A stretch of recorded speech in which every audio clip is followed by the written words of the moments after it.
À qui comparerai-je cette génération, dit le Seigneur? Elle ressemble à des enfants assis dans des places publiques et qui, s'adressant à d'autres enfants, disent « Nous vous avons joué de la flûte et vous n'avez pas dansé. Nous avons chanté des complaintes et vous ne vous êtes pas lamentés. »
Que celui qui a des oreilles pour entendre, entende.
Qui donc est Babylone la grande, dont parle le livre de l'Apocalypse?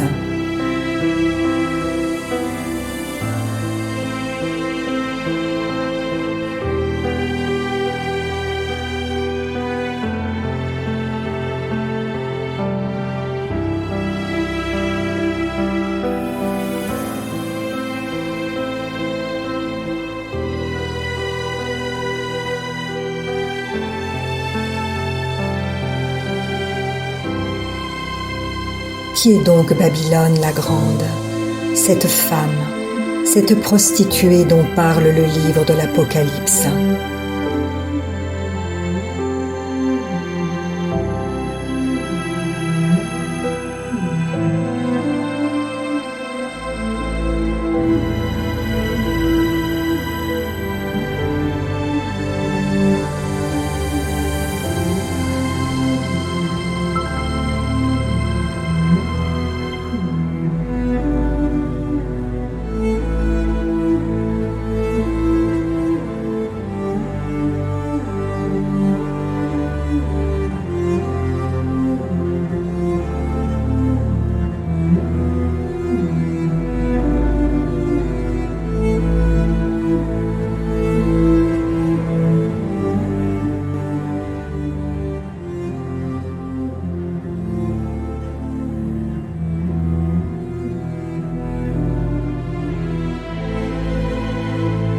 Qui est-elle, cette femme, cette prostituée, qui abreuve toutes les nations du vin de la fureur de son impudicité?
Qui est-elle, cette femme, qui tient dans sa main une coupe d'or, remplie d'abominations et des impuretés de sa prostitution?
Qui donc est Babylone la Grande, cette prostituée à l'origine des conflits, des guerres et des effusions de sang?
Qui donc est cette femme sur le front de laquelle est écrit un nom, un mystère?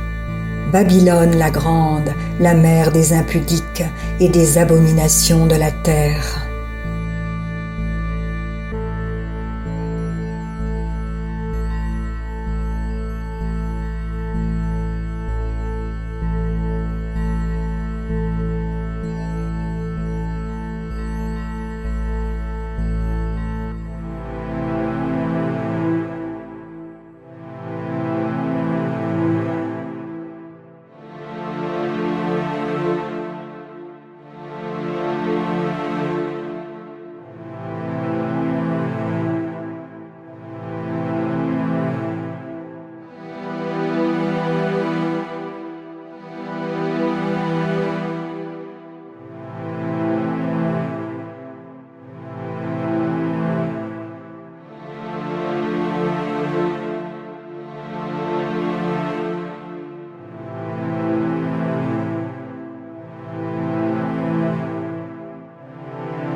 Qui est-elle, cette femme, ivre du sang des saints et du sang des témoins de Jésus?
Qui est-elle, cette prostituée, assise sur une bête écarlate, pleine de noms de blasphème, ayant 7 têtes et 10 cornes?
Qui donc est Babylone la Grande, cette prostituée, qui, au lieu d'enseigner de se rapprocher du vrai Dieu, incite les peuples à adorer d'autres dieux, à se prostituer à Moloch, à se prostituer à leur Dieu, à commettre un adultère avec le monde?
Qui donc est Babylone la Grande, cette femme qui étale ses richesses, habillée de pourpre et d'écarlate, et parée d'or et de pierres précieuses et de perles?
Qui donc est cette femme, cette prostituée, à l'origine des choses répugnantes de la terre, des enseignements et des actions qui déshonorent Dieu?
Et quels sont ceux qui appartiennent à cette prostituée, à celle que l'on nomme Babylone la Grande, sinon des peuples et des foules, des nations et des langues?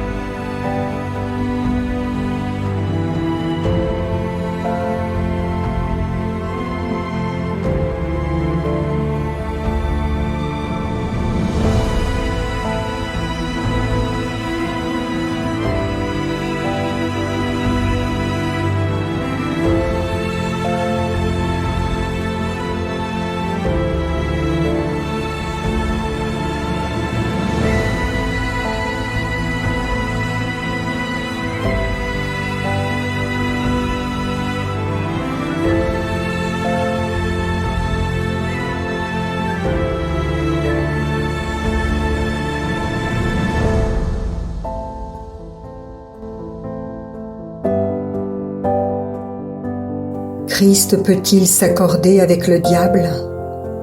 Que peut avoir en commun le croyant avec l'incroyant?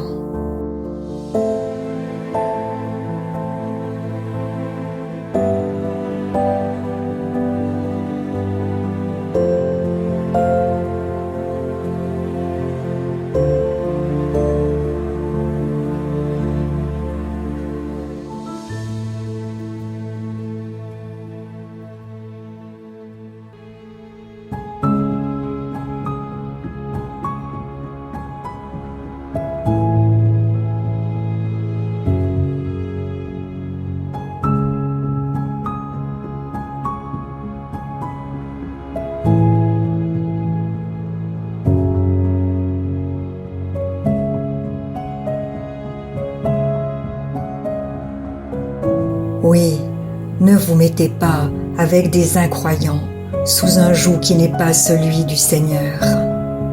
En effet, ce qui est juste peut-il s'unir à ce qui s'oppose à sa loi? La lumière peut-elle être solidaire des ténèbres?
Quel accord peut-il exister entre le temple de Dieu et les idoles?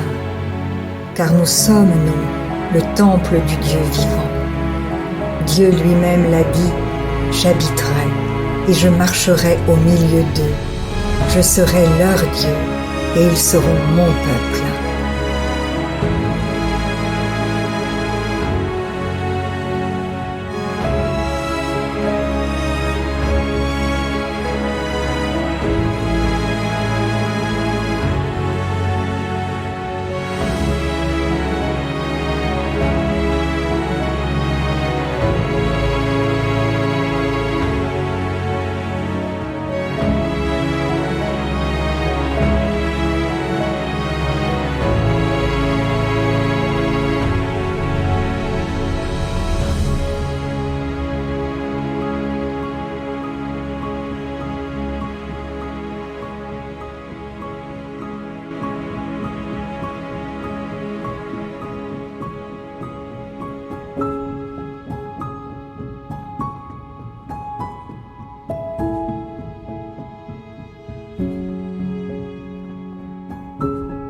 Si le monde vous hait, sachez qu'il m'a haï avant vous.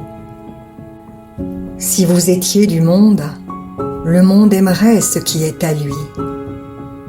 Mais parce que vous n'êtes pas du monde, et que je vous ai choisi du milieu du monde, à cause de cela, le monde vous hait.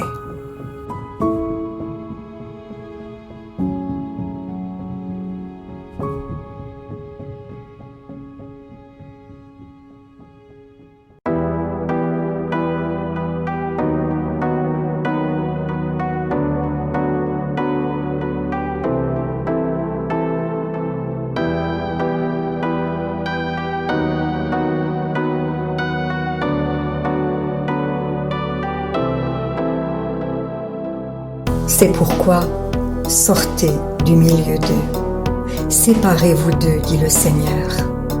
N'ayez pas de contact avec ce qui est impur, alors je vous accueillerai.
Sortez du milieu de cette prostituée, sortez du milieu d'elle, mon peuple, afin que vous ne participiez point à ses péchés et que vous n'ayez point de part à ses fléaux.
Si la parole de Dieu touche votre cœur, ne l'endurcissez pas. C'est Jésus qui se manifeste. Il vous dit, « Voici, je me tiens à la porte et je frappe.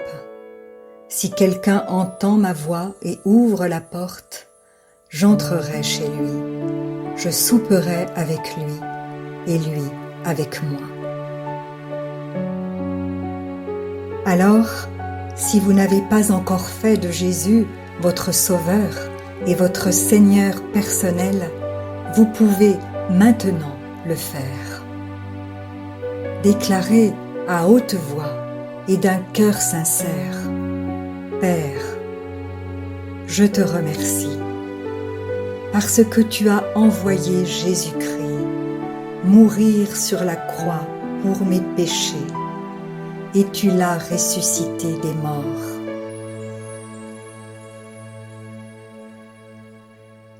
Je désire, du plus profond de mon cœur, recevoir ce pardon et être racheté par le sang de Jésus. Je t'accueille maintenant, Jésus, comme mon Seigneur et mon Sauveur. Je renonce désormais au péché et je veux te suivre tous les jours de ma vie. Au nom de Jésus. Amen.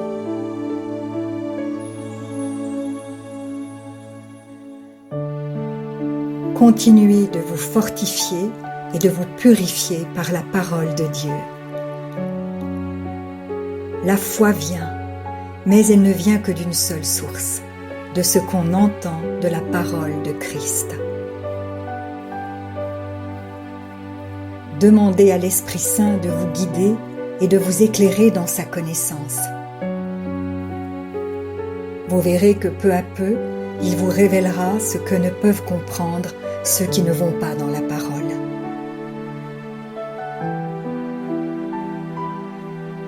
Et maintenant, ne restez pas seul. Trouvez une église qui se nourrit de la parole et y est fidèle. Soyez vigilants dans les enseignements que vous écoutez, car plusieurs faux prophètes s'élèveront et ils séduiront beaucoup de gens.